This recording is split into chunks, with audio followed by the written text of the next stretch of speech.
Dale Husband tells the news like it is. The sex drive in humans is one of the strongest in our bodies. If it wasn't, our species would not exist. If you think abstinence is a realistic option for young people, why not suggest that they also starve themselves nearly to death? For some people, the worst thing you can tell them is let's just be friends. Because that implies that friendship is a limitation, that you refuse to give them any more from your heart. So instead, you should say, I want to love you like a brother or sister, to the point where you can share the deepest joys as well as the deepest pain in your life with me, without feeling you have to have sex with me to do that. Rich people can afford to buy and use illegal drugs, while poor people are the ones who tend to deal the drugs, to try to get themselves out of poverty. Guess which one of these groups tends to get locked up because of our idiotic drug wars? The simple fact that Cuba's communist government did not collapse soon after the ones in Eastern Europe did totally discredited the political narrative that the USA has made about Cuba since the 1960s, that communism is by nature oppressive, and when given the chance all people will embrace democracy and capitalism. The reason this is false: Cuba never had democracy, but before the 1960s was ruled by dictators that were friendly to the USA because they were also pro-capitalist. Capitalism does not promote democracy. And the trade embargo forced on Cuba actually enabled Fidel Castro to demonize the USA as a bully and hypocrite for decades, keeping him in power. Indeed, throughout the Cold War period, from the late 1940s to the late 1980s, we Americans were not fighting for freedom and democracy against communism, but for capitalism, which led us to do some really despicable things to other countries, such as Iran in 1953, Chile in 1973, Vietnam in the 1960s and Nicaragua in the 1980s, among other examples. The notion that capitalism promotes freedom is one of the biggest lies ever invented. A corporation in a capitalist economy actually operates like a dictatorship, with the workers taking orders from their superiors and having no say in who their corporate executives are or what they do. I finally figured out that good character is irrelevant to conservatives. All that ever matters to them is if you profess the right ideology and kiss the butts of those who are already in power, so they will do you favors. Liberals are much less tolerant of character flaws among themselves, and actually do conservatives a favor by condemning some of their own for scandalous acts. Small wonder liberals tend to fail. Ronald Reagan was the first president of the United States to have gone through a divorce and a remarriage. Donald Trump is now the second, and indeed he has gone through this twice. Both are Republicans and both were endorsed by Phyllis Schlafly, one of the most hardcore family values conservatives ever. Let that sink in. In truth, she was always a bigoted, dishonest extremist compared to actual standards of reality and justice, and her evil form was no better than the Ku Klux Klan. But the spread of an easy access to the internet with its allowing all sorts of alternative sources of information to be seen has destroyed the credibility and appeal of her brand of conservatism among younger Americans who grew up after the Reagan era. Opinions are never based on facts, they are based on priorities.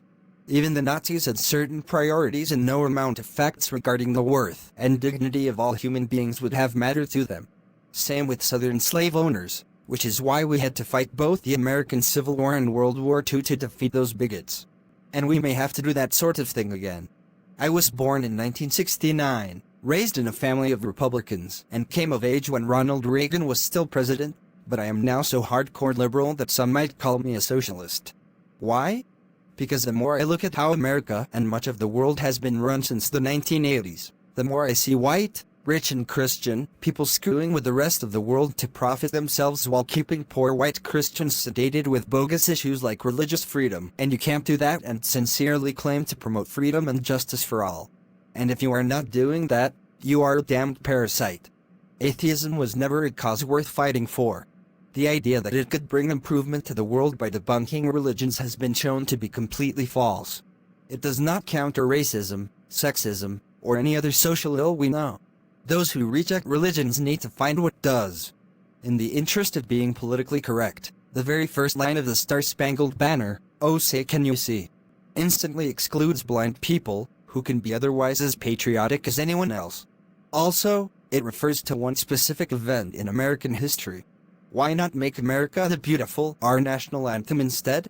Liberal, leftist, and progressive does not mean tolerance for opposing views, only tolerance for different people. Can we just stop lying about that issue and grow the hell up? If you are not intolerant of right-wing, conservative and regressive views, your views are worth nothing. And that's exactly what the bigots opposing us want. We evolved in the Ice Ages, when our average lifespan was only 25 to 30 years, hardly anyone lived past 50, and families had to have 6 to 8 children just to break even. When a teenage girl has a baby, she is doing what her cave-dwelling ancestors did. But we no longer live in caves. We live longer and nearly all our children live to adulthood. So teens need birth control. We need to get rid of the abstinence concept in sex education, because it is a falsehood. Remember when Hitler referred to the Holocaust as the final solution? Because the Nazis had been discriminating against Jews for years, and most Jews remained in Germany. Once you start down the path of dehumanizing anyone, you make it easier to kill them eventually. It could also happen in America against any despised minority, such as Mexican Americans and Muslims. There are 2 problems with my argument about the Holocaust. 1. We tend to demonize Hitler, calling him a monster rather than a man. 2nd, we think very highly of ourselves in our country and think we would never have been so horrible. But he wasn't a monster, he was a human product of his time and culture, just as most of us are. And we Americans have committed acts of genocide and outright conquest. We actually put Native American tribes by the thousands into concentration camps called reservations. We even did the same to Japanese Americans during World War II, even while fighting Hitler. We did not exterminate them. But we could have.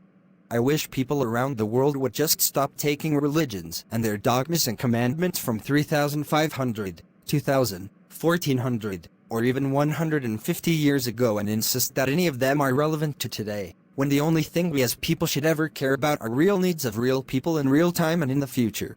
It makes me want to pick up an axe and chop away at all the bullshit out there, but it is like a massive forest. I am a white, cisgendered male of Protestant background and a natural-born American citizen, so I have several reasons to feel privileged and thus vote for conservatives that claim to represent my interests. Then I remember that I am also a member of the working class, and all those other issues mean nothing. If you are poor, what does being of a certain race, gender, or anything else matter? Only an idiot thinks otherwise. We can never do too much good in the world, and we can never acquire too much knowledge from the world.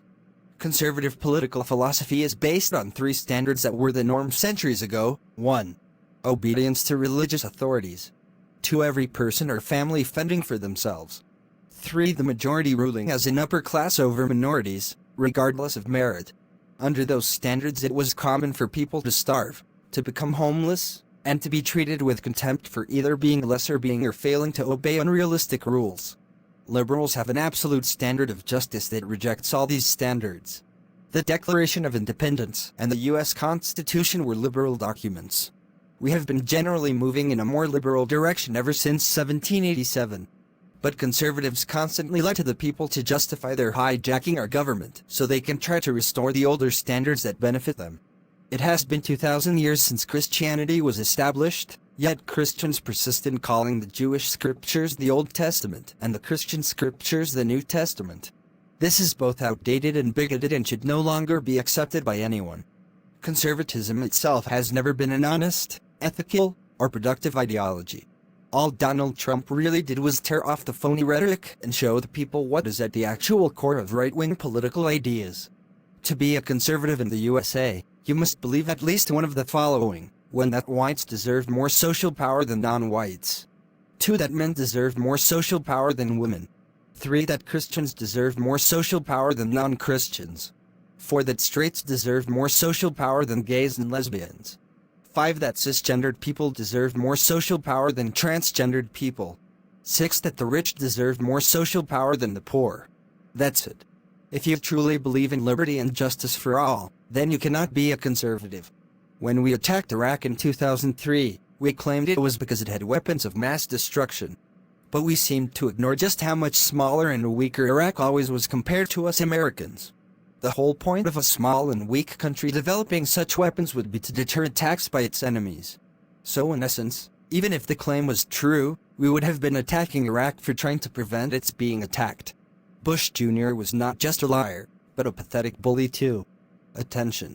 If you have ever used the bigoted term SJW, short for social justice warrior, as a means of insulting people because you disagree with their progressive views about women, gays, and others different from you, You are not my friend. Equality under the law is not enough.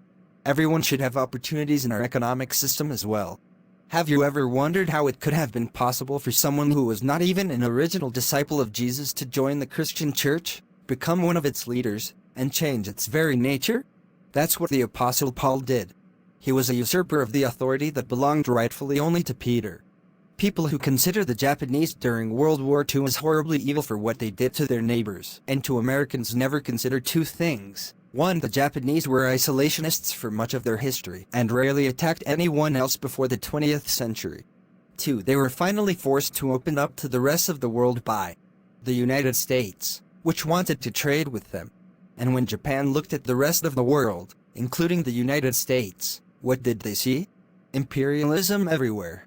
So of course they thought they had just as much right to wage war on others as the Europeans and Americans were doing themselves. We made Japan what it became in that war. As the old saying goes, what comes around goes around. Don't be a doormat. Be the door. Then you can have the pleasure of slamming and blocking people who try to step on you. To all public and private schools, either get rid of dress codes or require that all students wear uniforms. Humiliating girls for wearing the latest fashions while never punishing boys for doing the same is sexist by nature. The Gulf War of 1990 to 1991 was notable for two things that I did not even consider when it was happening but are clear to me now. One, the dispute between Saddam Hussein and the government of Kuwait that led to the invasion of Kuwait was absolutely none of the United States' business, period. It should have been kept a local matter. Two, there was never any evidence that Saddam Hussein was planning to attack Saudi Arabia or any other country. So why did we launch Operation Desert Shield, Operation Desert Storm, put Iraq under economic sanctions and no-fly zones for over a decade, and then finally finish off Saddam and the Iraq War starting in 2003? I have not the foggiest idea. Everything I was told before about why we went to war both times was shown over time to be lies. Please remember that the first three words of the U.S. Constitution are "we the people." Not we the whites. Not we the Christians. Or we the rich. Anyone who claims to be loyal to the Constitution for a second should be willing to represent the interests of the people, yet we have an entire political party, the Republicans, that does not do that at all. Dwight Eisenhower was the last honorable Republican to hold the presidency of the United States. And today I think he would have to be a Democrat. Charles Darwin did not invent the moral atrocity known as social Darwinism. It was a perversion of his ideas of evolution, misapplied to human economics. It really infuriates me when otherwise intelligent people use rhetorical stunts they may have picked up from Fox News or right-wing talk radio to try to justify a corrupt political and economic system. Of course, that is easy to do if you are one of the rich elite and need an excuse to look down on those you consider inferior. I used to collect transformers, and in the instructions for changing them from vehicles or other forms to robots, I would often see this warning: excessive force is not necessary. Question: why give that to children playing with toys, but not to cops in their dealings with unarmed black people? Conservatism is not so much a distinct political philosophy as it is an attitude based on the already powerful doing whatever they can via social engineering to keep their power. For example, in the last days of the Soviet Union, hardline communists were the conservatives of that society. In the late 1770s, conservatives in the American colonies were called loyalists because they opposed the American Revolution and professed loyalty to the British king. In the early 19th century, they supported slavery, and in the late 19th and early 20th centuries, they opposed equal rights for racial minorities. In religions, they support traditional dogmas and morals, even at the expense of objective truth and justice. Conservatives are backstabbers of every democracy, every scientific advancement, and every movement to make equality a genuine thing in real life. We must find the way someday to destroy it completely and forever. The end. For now.